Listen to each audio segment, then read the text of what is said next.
I think the exciting thing kind of speaks for itself. That bunch of characters, that bunch of actors playing them, that much money, is kind of a no-brainer. And the hardest part is and always will be structure.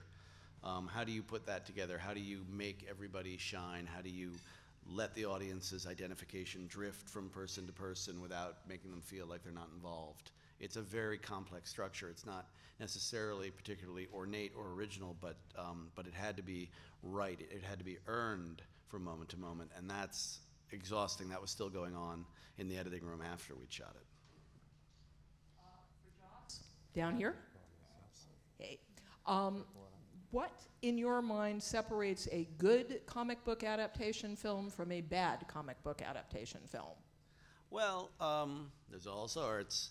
But for me, it's capturing the essence of the comic and being true to what's wonderful about it while remembering that it's a movie and not a comic. I think Spider-Man, the first one particularly, really captured, they figured out the formula of, oh, tell the story that they told in the comic. It was compelling, that's why it's iconic.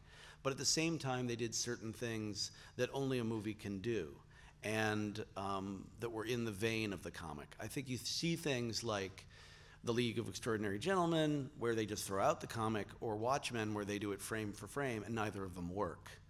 You have to give the spirit of the thing and then step away from that and create something cinematic and new.